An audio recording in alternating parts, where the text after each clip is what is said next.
Nupi Angang Ngak Shennabagi Chap white paper ama Leingak na Puthokpa Mathou Tai HAINA Manipur Commission for Protection of Child Rights Mcprc Chairman KEISHAM PRADEEPKUMAR na PHONGDORAKLI wafam asi Chanura Lamjing Lel Kangleipak CLK na senduna Nupi Angang Ngak Shennabagi matangda ngasi Manipur Press Club ta pangthokpa nongmagi oiba sensitization program amada mahak na phongdokhibani Social Issues of Kangleipak Women and Child Protection haiba themda pangthokhiba thorom aduga mari leinana KEISHAM PRADEEPKUMAR na hai haukiba tha kunrum gi mamangdagi chatharkiba irang asina state asida akanba chaitheng piri koki singna chatharkliba lan ase chumnagi separate administration natraga political demand ama tanbu oina lobi yaroi makhoina chatharkliba lan asina Manipur khunai asida manung hanjina sokalei Kunai asigi horaklon amadi puari ase mathak makha onthokuna semjin sajenba wafam kya puthoraktuna Manipur kunai asi malemgi miyamda lana uhanaba honare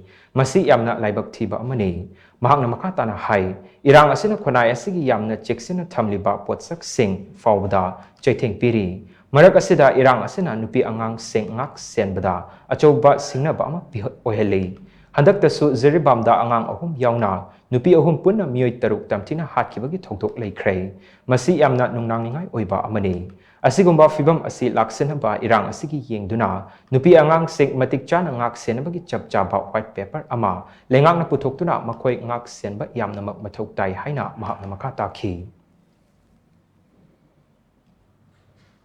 Chathariba hojik phawa Chap Chaba magi waroi sinamal leitriba Lantheng ase asigi oiba specific Manipur violence specific oiba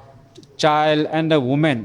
anigi protection gi yamna phagadaba ekoi gi masi phajana white paper ama puthoega madugi chanaba policy lan manung sigi oiba kamaina ekoi gi institutions sing departments sing stakeholders sing je punna thabak tomin nagadage haibadu takpa thorang pakhadanigi loina ekoina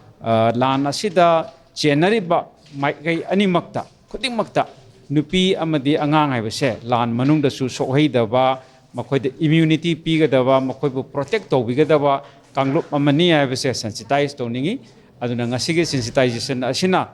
haukriba khoi langjakhiba mayam do madu amuk hanna tawdanaba khoi waklon ama pigane haina I khanjai Thoram aduga mari leinana CLK gi president CH Pakpi na hai irang asina maram oiraga hojik lamdam asida oiriba fibam asigi marakta horakliba nupi macha amadi nupa macha sengna lamchap kambagi lichat seng chatharakpa ase yamna ningba kainingai ni ngasi pangthokliba thoram ase maru oina horakliba naha seng achumba maikaida puraknabagi wakhalonda pangthokpani haina mahakna makha takhi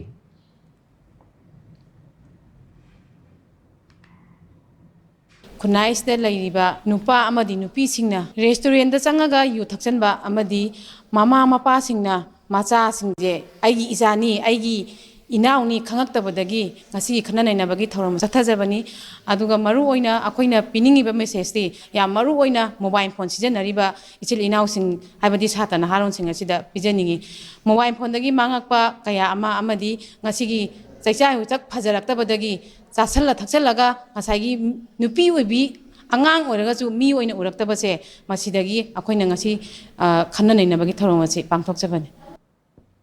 Ngasigi thoram aduda MCPCR gi chairman KEISHAM PRADEEPKUMAR Manipur State Commission for Women gi hanagi chairperson Professor Binota Mainam Hanagi District and Session Judge A. Nogdunishwari, CLK gi President CH Pakpi Januna Presidium Member Oina Saruk Yaki, Thoram aduda Dr. CH Narendrana Special Talker Oina Wangangki.